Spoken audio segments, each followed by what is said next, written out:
Breaking news, Pakistan high alert ప్రకటించింది. Bishnoi gang Pakistan లోకి చేరుకున్నారు. పాకిస్తాన్ సైన్యం వారి గురించి సెర్చ్ చేస్తుంది. అయితే రీసెంట్ గా బిష్నాయ్ గ్యాంగ్ పాకిస్తాన్ కి సంబంధించిన ఖలీద్ అనే ఒక ఉగ్రవాదిని హతమార్చి చంపేశారనే ఒక వార్త కూడా బయటకు వచ్చింది. అలాగే బలోచిస్తాన్ లో తలదాచుకున్న పాకిస్తాన్ కి సంబంధించిన షహబాజ్ భట్టి అతన్ని కూడా వీళ్ళు బెదిరించారు. అతని దగ్గర నుంచి చాలా సమాచారం కూడా రాబెట్టారనేది కూడా ఒక వార్త ఉంది. అయితే రీసెంట్ గా నేపాల్ నుంచి పాకిస్తాన్ కి చేరుకుంటున్నారు బిష్నాయ్ గ్యాంగ్. అందులో బిష్నాయ్ కూడా ఉన్నారంటూ కూడా మాట్లాడుతున్నారు.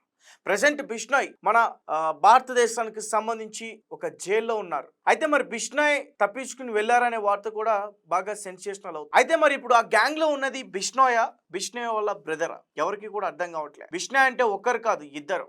అన్మోల్ బిష్నాయ్ అలాగే లారెన్స్ బిష్నాయ్. వీళ్ళిద్దరి గురించి ప్రత్యేకంగా చెప్పాల్సిన అవసరం లేదు, భారతదేశానికి మొత్తం కూడా తెలుసు. అండ్ చాలా మంది కూడా లారెన్స్ బిష్నాయ్ని రియల్ హీరో అంటూ మాట్లాడుతున్నారు, ఇండియన్ లయన్ అంటూ కూడా మాట్లాడుతున్నారు. ఎందుకంటే ఉగ్రవాదులు భారతదేశంలోకి తప్పుడు మార్గాన చొరబడి అమాయకపు ప్రజల్ని చంపుతుంటే వీళ్ళు కూడా వెళ్ళి వాళ్ళని అలాగే చంపడం కరెక్ట్ అని అంటున్నారు. ప్రస్తుతం వీళ్ళ గురించి పూజలు కూడా చేస్తున్నారు. ఎందుకంటే బిష్నాయ్ గ్యాంగ్ గతంలో ఒక కృష్ణా జింకని చంపినందుకు సల్మాన్ ఖాన్ ఇప్పటివరకు కూడా వదిలే ఏదో రకంగా సల్మాన్ పైన అటాక్ చేస్తూనే ఉన్నారు. వాళ్ళు స్పాట్ పెట్టిన ప్రతి ఒక్కరు కూడా చనిపోయారు, ఒక్క సల్మాన్ తప్ప. రైట్. అయితే మరి బిష్నాయ్ గ్యాంగ్ పాకిస్తాన్కి చేరుకుందా? దాదాపు 500 మంది షూటర్స్తో పాకిస్తాన్లో వెళ్తున్నారు. వీళ్ళ రాక కోసం బలోచిస్తాన్ కూడా ఎదురు చూస్తుంది. తర్వాత బలోచిస్తాన్ అలాగే బిష్నాయ్ గ్యాంగ్ కలిసి పాకిస్తాన్ సైన్యం పైన యుద్ధం చేయబోతున్నారు అనేది కూడా ఒక వార్త.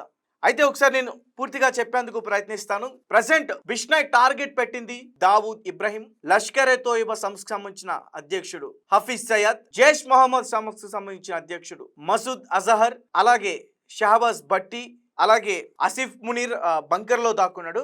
లాహోర్ ఇస్లామాబాద్ లో దాక్కున్న మసూద్ అజహర్, కరాచీలో దావూద్, అలాగే ఇస్లామాబాద్ లో మసూద్ అజహర్.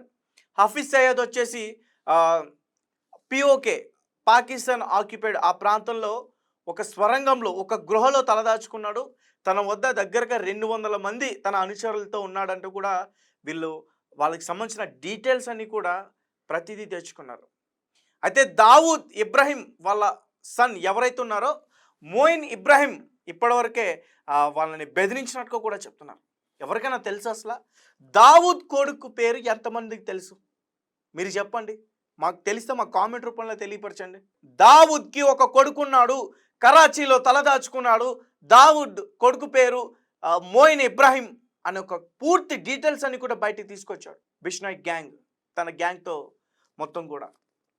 అలాగే బిష్నాయ్ గ్యాంగ్ వాళ్ళ వరకు వెళ్తుందనే సమాచారంతో వాళ్ళు ఉండే ప్రదేశానికి వాళ్ళ ప్రాంతానికి 3 కిలోమీటర్ల లోపు నుంచే వాళ్ళు సెక్యూరిటీని పెట్టుకున్నారంట, వాళ్ళ అనుచరులను పెట్టుకున్నారంట.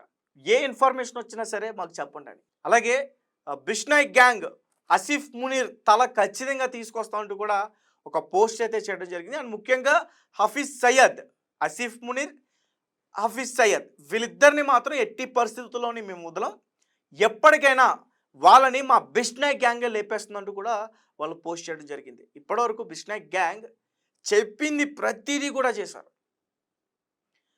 శాటిలైట్ నుంచి పిక్స్ తెచ్చుకున్నారంటే అర్థం చేసుకోండి. వాళ్ళు ఉండే ప్రదేశాలు, వాళ్ళు పాకిస్తాన్లో ఎక్కడెక్కడ తలదాచుకున్నారో ఆ ప్రదేశాలన్నీ కూడా శాటిలైట్ ద్వారా పిక్స్ తెచ్చుకున్నారంట. అలాగే ఇక్కడ స్లీపర్ సెల్స్ ఎవరైతే వాళ్ళకి సహకరిస్తున్నారో పాకిస్తాన్కి అమ్ముడుపోయిన పెంపుడు కుక్కలు, వాళ్ళని పట్టుకుని వీళ్ళ లొకేషన్స్ అన్ని కూడా తెలుసుకున్నారు, ప్రయత్నం చేశారు. రీసెంట్గా ఖలీద్ అనే ఒక ఉగ్రవాది చనిపోయాడు. అతను ఎలా చనిపోయాడు?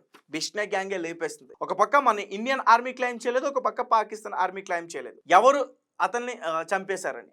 ఇన్నేళ్ళు బ్రతుకున్న ఆయన ఈ పహల్గామ్ అటాక్ తర్వాత అతన్ని చంపేశారు. సో అది ఖచ్చితంగా బిష్నాయ్ గ్యాంగ్ చేసిందంటూ కూడా చెప్తున్నారు. దాదాపు 500 మంది షూటర్స్ అంట. ఈ షూటర్స్ చాలా ఎక్స్పీరియన్స్ క్యాండిడేట్స్. వాళ్ళు ట్రిగర్ నొక్కి షూట్ చేశారంటే ఎగ్జాక్ట్గా ఎక్కడైతే పాయింట్ బ్లాక్ లో పెట్టా అక్కడే తగులుతుంది అంటూ కూడా చెప్తున్నా. So Balochistan liberation army Bishnoi gang కోసం, అతని రాక కోసం ఎదురు చూస్తుందంటూ కూడా చెప్తున్నారు. అండ్ ఒక పక్క జైల్లోనే ఉండి స్కెచ్ చేస్తున్నాడు, అతను వెళ్ళట్లేదు అన్నది కూడా ఒక వార్త. అతను జైల్లో ఉన్నదైతే వాస్తవమే. అంత ఈజీగా మన ఇంటెలిజెన్స్ నుంచి అతను తప్పించుకొని వెళ్ళే అంత పరిస్థితి అయితే ఉండదు. ఎందుకంటే మన ఎన్ఐఏ చాలా స్ట్రాంగ్‌గా ఉంది. కాకపోతే కొంతమంది అడిగే ప్రయత్నం చేస్తున్నారు. ఇంత స్ట్రాంగ్‌గా ఉన్నప్పుడు ఎందుకు స్లీపర్ సెల్స్ మరి ఎక్కువ అవుతున్నారు? అంటే పాకిస్తాన్ ఇప్పటి నుంచి కాదు, ఎప్పటినుంచో కూడా ఈ స్లీపర్ సెల్స్‌ని తయారు చేసుకుంటూ వచ్చింది. దేశం విడిపోయేటప్పటి నుంచి కూడా స్లీపర్ సెల్స్ అప్పటినుంచి ఇలానే ఉంటున్నారు. ఎవరిని మనం తప్పు పట్టలేం. ఎందుకంటే ఒకవేళ ఈడు స్లీపర్ సెల్ అని ఒకవేళ మనం తప్పుపడితే మతానికి సంబంధించిన గొడవలు జరిగే పరిస్థితి ఇక్కడ ఉంది భారత్లో. లా అండ్ ఆర్డర్ ఇష్యూస్ తలెత్తే అవకాశం ఉంది. కాబట్టి సరిగ్గా గుర్తించలేకపోతున్నాం. బట్ టైం పడుతుంది, గుర్తిస్తున్నాం. చిన్న చిన్న దాడులు జరుగుతున్నాయి, వాళ్ళని అరెస్ట్ చేస్తున్నాం. పూర్తిగా ఏరి పారేయడానికి ఇప్పుడు భారత ప్రభుత్వం కంకణం కట్టుకుంది. మోడీ, అమిత్ షా ఇద్దరు కలిసి కూడా ఎవరైతే ఈ పాకిస్తానీ పెంపుడు కుక్కలు ఉన్నారో వాళ్ళ మీద పూర్తిగా నిఘా పెట్టింది. వాళ్ళకి సంబంధించిన పూర్తి సమాచారం ఇప్పుడుంది. హైదరాబాద్లో 200 మంది స్లీపర్ సెల్స్ ఉన్నారు. వాళ్ళ పూర్తి డీటెయిల్స్ అన్ని కూడా బయటికి తీసుకొచ్చారు. సో ఈరోజు రేపు మనం మరొక మంచి సెన్సేషనల్ న్యూస్ కూడా ఖచ్చితంగా వింటాం. వాళ్ళని పట్టుకునే విధానం చూస్తే. అండ్ వైజాగ్లో, విజయనగరంలో, ఢిల్లీలో, ముంబైలో అన్నిటికంటే ముఖ్యమైనది కేరళలో ఎక్కువగా ఉన్నారు స్లీపర్ సెల్స్. కేరళలో ఎక్కువగా స్లీపర్ సెల్స్ ఉన్నట్టుగా కూడా గుర్తించారు. ఇప్పటివరకు ఢిల్లీకి కానీ, ముంబైకి కానీ, ఎయిర్పోర్ట్లకు కానీ ఎక్కువగా ఈ మెయిల్స్ కానీ బాంబు బెదిరింపులు ఉన్నాయంటూ, లేకపోతే బాంబులు ఉన్నాయి, మేము అక్కడ బాంబు పెట్టాం, ఇక్కడ బాంబు పెట్టాం, టైం బాంబులు పెట్టాం, ఆర్డిఎక్స్లు పెట్టాం, ఐఈడీలు పెట్టాం అని బాంబు బెదిరింపులకు పాల్పడుతున్న వాళ్ళందరూ కూడా మ్యాక్సిమం కేరళ నుంచే చేస్తున్నట్టుగా కూడా ఎన్ఐఏ గుర్తించారు. అలాగే బిష్నాయ్ గ్యాంగ్ వాళ్ళ ఒక సీక్రెట్ ఆపరేషన్ చేయబోతున్నారు. ద ఆపరేషన్ నేమ్ కూడా వచ్చేసి భారత్ మాతాకి జై అనే ఒక సీక్రెట్ ఆపరేషన్ చేస్తున్నారు. సో అందులో ముఖ్యంగా ఏంటంటే వాళ్ళ ఫస్ట్ ఆపరేషన్ చేసేది భారత్లోనే. ఎవరైతే పాకిస్తాన్కి అమ్ముడుపోయి స్లీపర్ సెల్స్గా ఉన్నారో, పాకిస్తానీ స్పైలుగా ఉన్నారో వాళ్ళని టార్గెట్ చేస్తున్నారట. ముందు వాళ్ళని లేపేయడానికి ప్లాన్ చేసుకుంటున్నారంట. అండ్ హిందూ దేవి దేవతలను ఎవరైతే తిడుతున్నారో వాళ్ళని కూడా టార్గెట్ చేసినట్లుగా కూడా చెప్తున్నారు. అండ్ ముఖ్యంగా ఒక స్లీపర్ సెల్, చాలా ముఖ్యమైన స్లీపర్ సెల్ని పట్టుకున్నారు. హఫీజ్ సయ్యద్కి సంబంధించిన డాక్టర్, ఆయుర్వేదిక్ డాక్టర్. ఇతను పంజాబ్లోనే ఉంటాడు. సో అతన్ని పట్టుకున్నారు. హఫీజ్ సయ్యద్కి ఇతను ఆయుర్వేదిక్ మందులు అవి పంపిస్తూ ఉంటాడు, ట్రీట్మెంట్ అవన్నీ చేస్తూ ఉంటాడు అంటూ కూడా వీళ్ళు గుర్తించడం జరిగింది. ముఖ్యంగా ఇతన్ని పట్టుకోవడంలో అన్బోల్ బిష్నాయ్ పాత్ర చాలా ఉంది, అతనే స్కెచ్ చేసేటట్టు కూడా చెప్తున్నారు. అండ్ ఇక్కడ స్లీపర్ సెల్స్ని అయితే టార్గెట్ చేసినట్టుగా మొత్తానికి తెలుస్తుంది. అండ్ వీళ్ళు లష్కర్ ఎ తోయిబా సంస్థకు సంబంధించిన హఫీజ్ సయ్యద్ని అయితే ఎట్టి పరిస్థితుల్లోని కూడా వదలం, మనం చచ్చైనా సరే వాడిని చంపాలన్నట్టుగా కూడా వీళ్ళు డిసైడ్ అయినట్టుగా కూడా చెప్తున్నారు. అలాగే చాలామంది అడుగుతున్నారు, బిష్నాయ్ లాంటి వ్యక్తి ఒకవేళ పాకిస్తాన్కి వెళ్తే అతను కూడా టెర్రరిస్ట్ లాంటి వాడే కదా అని. ఒకటి గుర్తుపెట్టుకోండి, ఉగ్రవాదులు మన దేశానికి వచ్చి అక్రమంగా ప్రవేశించి, ఒక తప్పుడు మార్గాన ప్రవేశించి, మన ఆర్మీ వారు కళ్ళగప్పి ప్రవేశించి, స్లీపర్ సెల్స్ సహాయం తీసుకుని మన భారత్లోకి ప్రవేశించి, ఏ పాపం తెలియని భారతీయ అమాయకు అయిన పౌరుల్ని చంపేస్తుంటే మనం అటాక్ చేస్తున్నాం. వాళ్ళు మళ్ళీ అదే రకంగా ప్రయత్నించి మళ్ళీ చేస్తూ ఉన్నారు, మళ్ళీ అదే రకంగా మళ్ళీ ప్రయత్నించి అలా చేస్తూ ఉన్నారు. మన ఇండియన్ ఆర్మీ అటాక్ చేస్తుంది, హ్యాట్స్ ఆఫ్ చెప్పాలి ఇండియన్ ఆర్మీకి. బిష్నాయ్ గ్యాంగ్ కన్నా ఇండియన్ ఆర్మీ ఎక్కువ. బట్ వాళ్ళు ఏంటంటే చెప్పి చేస్తున్నారు, మేము ఉగ్రవాద స్థావరాన్ని లేపేస్తామని చెప్పి చేస్తున్నారు. ఇతను చెప్పకుండా చేస్తున్నాడు. వాళ్ళకి వీళ్ళకి ఉన్న డిఫరెన్స్ అంతే. ఇప్పుడు ఇద్దరిలో ఎవరు ఎక్కువ అంటే అఫ్కోర్స్ ఇండియన్ ఆర్మీ ఎక్కువ. ఇప్పుడు బార్డర్లో వాళ్ళు మన కోసం కాపలా కాస్తున్నారు, మన కోసం అన్నీ చేస్తున్నారు, వాళ్ళ ప్రాణాలకు తెగించి మన కోసం అక్కడ యుద్ధం చేస్తున్నారు. కానీ ఇతను మాత్రం అనాథరైజ్డ్గా, ఇతను ఆల్రెడీ ఒక క్రిమినల్, ఒక గ్యాంగ్స్టర్ భారత్లో. ఇతనికి దేశభక్తి ఉంది, దేశం మీద ప్రేమ ఉంది. కాబట్టి దేశం కోసం ఎవరైతే నా దేశాన్ని కించపరిచే విధంగా మాట్లాడారో, ఎవరైతే నా దేశ పౌరుల్ని చంపేశారో, ఎవరైతే నా అయోధ్యలో రామ మందిరాన్ని కూల్చి ఆ ప్లేస్లో బాబ్రీ మసీద్ని నిర్మిస్తూ ఉన్నారో వాళ్ళ తలలు నేను పట్టుకొస్తా, నాకు ఒక్క అవకాశం ఇవ్వండి, నాతో పాటు ఒక 500 మందిని పంపించానంటూ కూడా బిష్నాయ్ మాట్లాడుతున్నట్టుగా చెప్తా ఉన్నారు. ఒకసారి చూడండి, బిష్నాయ్ ఎంత తెలివైనడంటే BA LLB చదువుకున్నాడు. ఎవ్వరికి అంత చిక్కట్లే అసలు. అతను చేస్తున్న ఆపరేషన్స్, సీక్రెట్ ఆపరేషన్స్ ఎవ్వరికి తెలియట్లా. జైల్లో ఉండి మాట్లాడతాడంట అతను. జైల్లో ఉండి అతను మొత్తం కూడా నడిపిస్తాడంటూ కూడా చెప్తున్నారు. అలాగే ఇప్పటికే పాకిస్తాన్ ఆర్మీ అక్కడ హై అలర్ట్ని అయితే ప్రకటించింది. ముఖ్యంగా ఎవరైతే తలదాచుకుంటున్నారో ఈ ఉగ్రవాద సంస్థకు సంబంధించిన వాళ్ళందరికీ కూడా ముందే సమాచారాన్ని చేరవేస్తుంది. దయచేసి మీరు మీ సెక్యూరిటీని పెంచుకోండి, జాగ్రత్తగా ఉండండి, ఒక 10 కిలోమీటర్ల లోపులోనే మీ అనుచరులను పెట్టుకోండి అంటూ కూడా వాళ్ళకి ఇన్ఫామ్ చేసిందంట.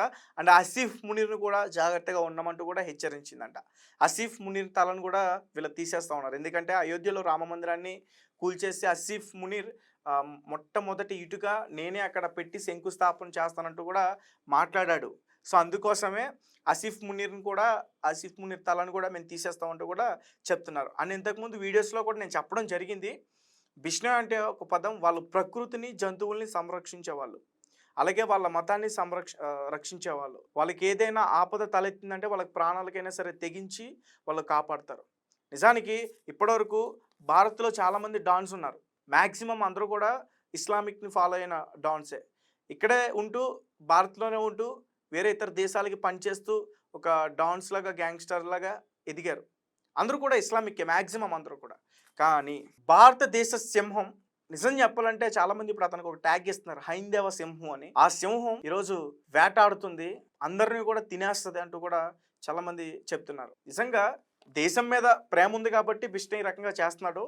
అందులో ఎక్కువగా మనం ఆలోచన చేయాల్సిన అవసరం లేదు. ఇతను కూడా గ్యాంగ్స్టరే కదా, ఇతనికి హైప్ ఇస్తున్నారు ఎందుకంటే ఇతనికి ఆ నెట్వర్క్ ఉంది, ఇతను చేస్తున్నాడు. మనోళ్ళు ముందుండి చేస్తుంటే మన ఇండియన్ ఆర్మీ ఇతను వెనక నుంచి ఇతని పని ఇతను చేసుకుంటూ పోతున్నాడు. దేశానికి ఉపయోగపడేది కాబట్టే మనం ఈరోజు అతని గురించి మాట్లాడుతున్నాం. లేదంటే దేశానికి ఉపయోగపడేది కాకపోతే మనం ఎవరు కూడా అతని గురించి చర్చించే అవకాశం అయితే లేదు. నాకైతే బిష్ణోయ్ చేస్తుంది ఒకవేళ ఆలోచిస్తుంటే కరెక్ట్ అనిపిస్తుంది. ఎందుకంటే ముళ్ళుని ముళ్ళుతోనే తీయాలి, ఉగ్రవాదుల్ని ఉగ్రవాదులతోనే తీయాలి. అలానే ఇప్పుడు బిష్ణోయ్ని ఉగ్రవాది అన్నానా అని చాలా మంది అడిగే ప్రయత్నం చేస్తారు. అతను ఒక గ్యాంగ్స్టర్, అతను ఒక డాన్, రియల్ డాన్. అతను దావూద్ ఇబ్రాహిం లాగా, ఈ లష్కర్ తోయిబా హఫీజ్ సయ్యద్ లాగా, మసూద్ అజహర్ లాగా దాడులు చేసి పారిపోలా. ధైర్యంగా నేనే చేశాను ఒప్పుకుని జైల్లో ఉన్నాడు. అది ఇండియన్ అంటే ధైర్యంగా. మరి అతనే కదా రియల్ డాన్ అంటే. పారిపోయినోడు ఏమంటారు? చాతకంతనం. పారిపోయినోడిని ఏమంటారు? చాతకంతనం అని అంటారు. వాళ్ళని ఎక్కడ చంపేస్తారన్న భయంతో వాళ్ళు పారిపోయారు. కానీ దగ్గరగా 7 మర్డర్లు చేసిన హస్తం ఇతని పైన ఉంది. ఇతను ఇప్పటివరకు కూడా ఏం చేయలేకపోయారు. ఇతను లొంగిపోయాడు, ఒప్పుకున్నాడు. అంత తెలివైన వ్యక్తి. లా అంటే ఏంటో తెలుసు, BA LLB పూర్తి చేశాడు. ఎవ్రీథింగ్ తెలుసు ఇతనికి. అణువు రాష్ట్రంలో, ప్రతి రాష్ట్రంలో ఏం జరుగుతుంది అనేది కూడా ఇతనికి తెలుసు. అంత విస్తరించింది బిష్నోయ్ గ్యాంగ్. సో మరి బిష్నోయ్ గ్యాంగ్ బలోచిస్తాన్లోకి ఎంట్రీ అవ్వబోతుంది. బలోచిస్తాన్ వాళ్ళు కూడా ఇతని రాక కోసం, ఇతని సైనికుల, బిష్నోయ్కి సంబంధించిన ఆ సైనికుల రాక కోసం ఎదురు చూస్తున్నారు. ఎప్పుడైతే వీళ్ళు ఒకటైతారో మొత్తం పాకిస్తాన్లో ఉన్న ఉగ్రవాదులు లేపేస్తారు, ఆర్మీని కూడా లేపేస్తారంటూ కూడా ఒక టాక్ అయితే గట్టిగా బలంగా వినిపిస్తుంది. సో మరి చూద్దాం మరి ఈ బిష్నోయ్ ఏం చేస్తారో అనేది. భారత సింహం అంటున్నారు, ఇండియన్ లయన్ లారెన్స్ బిష్నోయ్ అంటున్నారు. రకరకాలుగా కామెంట్స్ అయితే ఇతని పైన చేస్తా ఉన్నారు. ఏదైనప్పటికీ దేశం పైన ప్రేమ ఉంది కాబట్టి, దేశభక్తి ఉంది కాబట్టి ఇతను ఎట్లాంటివి చేస్తున్నాడు అనేది మాత్రం నాకు అనిపిస్తుంది. సో ఉగ్రవాదుల్ని లేపేస్తే కనుక చాలా ఇది భారత్కి గుడ్ న్యూస్ అనే చెప్పుకోవాలి. ఎందుకంటే ఉగ్రవాదుల వల్లే మన అమాయక ప్రజలు బలైపోతున్నారు, బాంబ్ బ్లాస్టులు జరుగుతున్నాయి, స్లీపర్ సెల్స్ ఎక్కువైపోతున్నారు. కాబట్టి వాళ్ళని పూర్తిగా అనగదొక్కడానికి ఇలాంటి ఒక సింహం, ముఖ్యంగా ఈ హైందవ మతంలో పుట్టుకొచ్చిందంటే నిజంగా మంచిదనే చెప్పుకోవాలి. సో మీరేమంటారు? లారెన్స్ బిష్నోయ్ అనేటోడు వాళ్ళని ఖచ్చితంగా అంతం చేస్తాడనేది మాత్రం నాకు అనిపిస్తుంది. మీరేమంటారు అనే విషయాన్ని మాకు కామెంట్ రూపంలో తెలియపరచండి. జై హింద్, జై భారత్.